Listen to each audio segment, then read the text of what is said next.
इस बार का जो सेशन है उसका जो टॉपिक है उसको वो कहते हैं FFD. FFD stands for finance for development, कि फाइनेंस के माध्यम से कैसे लोगों का विकास किया जा रहा है। वो किसान हो, महिलाएं हैं, बच्चे हैं, उनको फाइनेंस के माध्यम से, फाइनेंस कहें तो वित्तीय मदद के द्वारा कैसे उनकी मदद की जा रही है। तो इसमें केवल राष्ट्राध्यक्षों का इनविटेशन होता है। तो हमारे भारत देश से हमारे जो respected prime minister Modi ji और उनकी पूरी जो डेलीगेशन रहती है वो तो वहाँ रहेंगे ही जी। हमारे लिए सौभाग्य की बात मैं कहूँ या हमारे लिए गौरव का पल है कि उस मीटिंग में सम्मिलित होने के लिए मुझे भी इनविटेशन आया। आपका इनविटेशन अमेरिका से आया है या भारत सरकार के जो पीएमओ कार्यालय है वहां से आया है? नहीं, मेरा इनविटेशन, इसमें भारत सरकार का कोई योगदान नहीं है। ये हमारी अपनी शैक्षणिक योग्यता, हमारी पढ़ाई और पास्ट में जो हमने काम किया उसको देखते हुए संयुक्त राष्ट्र सभा यूनाइटेड नेशन वालों ने खुद से मुझे इनवाइट किया है। तो this invitation has directly come from the United Nations Geneva and New York.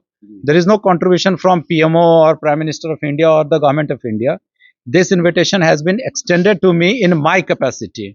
सो ये पूर्णतः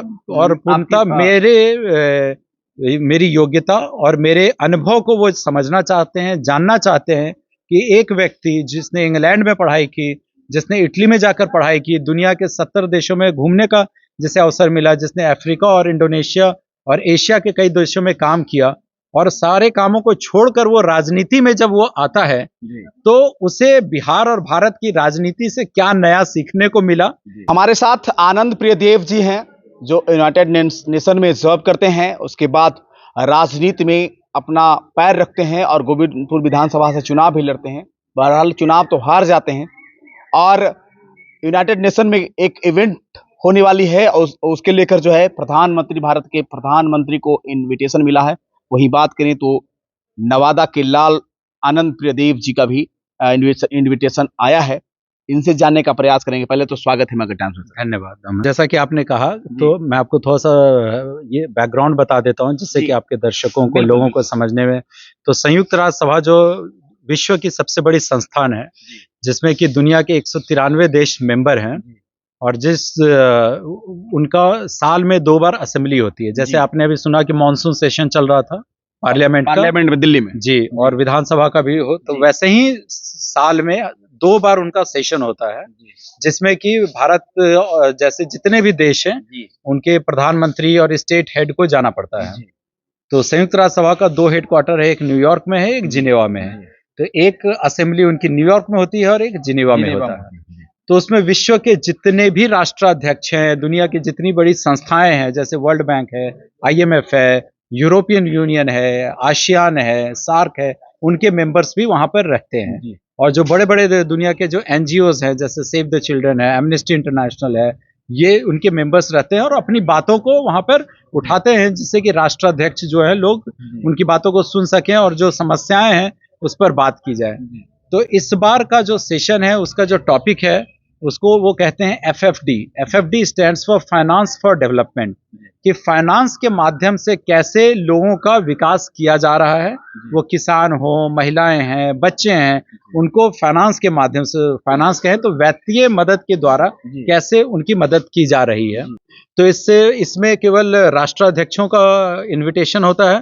तो हमारे भारत देश से हमारे जो respected prime minister Modi ji और उनकी पूरी जो डेलीगेशन रहती है वो तो वहाँ रहेंगे ही। हमारे लिए सौभाग्य की बात मैं कहूँ या हमारे लिए गौरव का पल है कि उस मीटिंग में सम्मिलित होने के लिए मुझे भी इनविटेशन आया है। आपका इनविटेशन अमेरिका से आया है या भारत सरकार के जो पीएमओ कार्यालय है वहां से आया है? नहीं, मेरा इनविटेशन, इसमें भारत सरकार का कोई योगदान नहीं है। ये हमारी अपनी शैक्षणिक योग्यता, हमारी पढ़ाई और पास्ट में जो हमने काम किया उसको देखते हुए संयुक्त राष्ट्र सभा यूनाइटेड नेशन वालों ने खुद से मुझे इनवाइट किया है। तो this invitation has directly come from the United Nations Geneva and New York. There is no contribution from PMO और प्राइम मिनिस्टर ऑफ इंडिया और the government of India. This invitation has been extended to me in my capacity. So ये पूर्णतः मेरी योग्यता और मेरे अनुभव को वो समझना चाहते हैं, जानना चाहते हैं कि एक व्यक्ति जिसने इंग्लैंड में पढ़ाई की, जिसने इटली में जाकर पढ़ाई की, दुनिया के 70 देशों में घूमने का जिसे अवसर मिला, जिसने अफ्रीका और इंडोनेशिया और एशिया के कई देशों में काम किया, और सारे कामों को छोड़कर वो राजनीति में जब वो आता है तो उसे बिहार और भारत की राजनीति से क्या नया सीखने को मिला, ऐसा क्या हुआ कि वो राजनीति को ही समझते हैं कि आने के बाद वो कुछ बदलाव कर पाएंगे। तो इन सारे अनुभव को वो समझना चाहते हैं, मुझसे वो सुनना चाहते हैं, इसलिए मुझे एज ए गेस्ट स्पीकर उन्होंने इनवाइट किया है।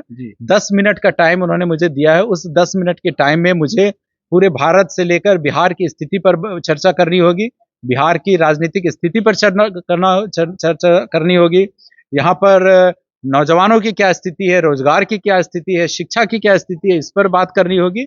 और मुझे लगता है कि जब मैं वहाँ पर स्पीच दूंगा तो दुनिया की जितने भी बड़े मीडिया हाउसेज हैं, वो BBC हो, CNN हो, आपको अल जजीरा हो, वाशिंगटन पोस्ट हो, न्यूयॉर्क पोस्ट है, उस पर हमारी स्पीच लाइव रहेगी और मैं आप लोगों से भी वो लिंक शेयर करूंगा कि आप लोग लाइव देख पाएं।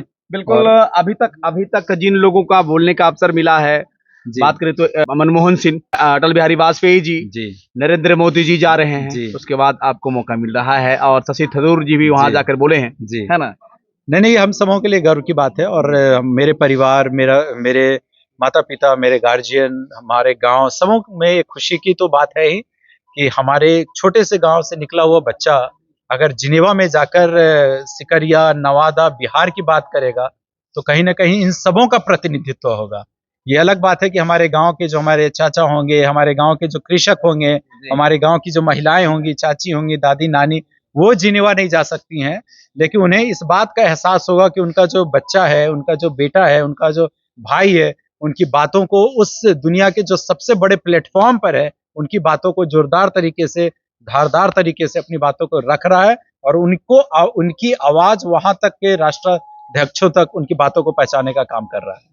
जी, वहां से जब चुनाव आप हार गए तो फोन भी आया होगा?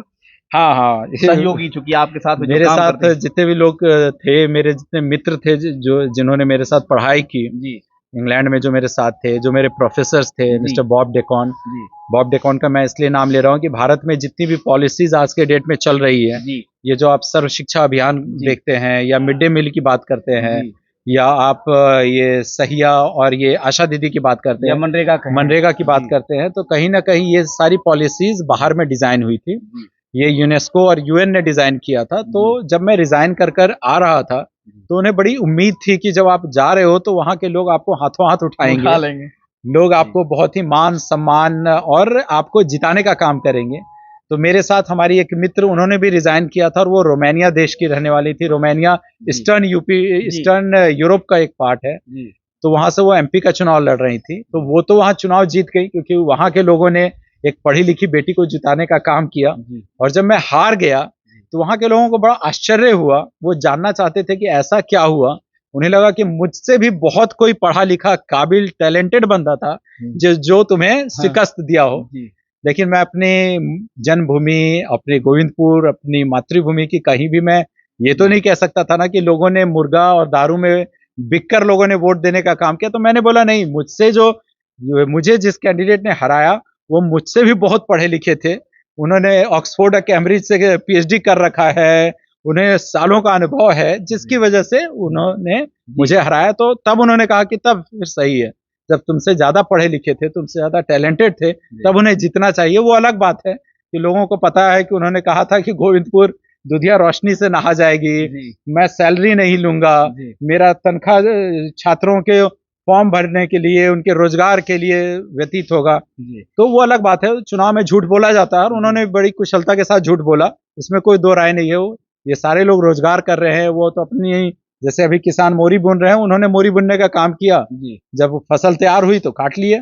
तो ये सारी चीजें हैं। चलिए, धन्यवाद। तो हमारे साथ में आनंद प्रियदेव जी बहुत उम्मीद अभिलाषा लेकर आए थे कि हम बिहार आए हैं और अपना जो अनुभव, जो यूनाइटेड नेशन में जो जॉब किए, 7 साल लगभग जॉब किए, लगभग 70 देशों का भ्रमण किया, जो अनुभव, जो वहाँ से शिक्षा लिया, तो कहीं न कहीं बिहार में आकर और गोविंदपुर की विकास करने के लिए आए थे, एक बदलाव की लहर लाने के लिए। लेकिन ये बिहार है भैया, बिहार में जाति, मजहब, धर्म, पार्टी पर वोट मिलता है। पढ़े लिखे इंसान को वोट बिल्कुल नहीं मिलता। जो बिहार की बात करेंगे, विकास की, जो बदलाव की बात करेंगे, उनको वोट, यदि वोट मिलता तो आनंद प्रिय देव सिंह चुनाव भारी अंतर से चुनाव जीतते। बहरहाल इस वीडियो के प्रति आपकी क्या राय है, लेकिन जो भी वीडियो देख रहे हैं उनको गर्व की बात है, और बिहार नहीं, हमारे देश के को गर्व करने की बात है कि आज हमारे नवादा के लाल, बिहार के लाल, और कहें तो देश के लाल जो है अब अपने प्रतिभा से दुनिया के सबसे बड़े प्लेटफॉर्म पे अपने बातों को संबोधन जो है करेंगे।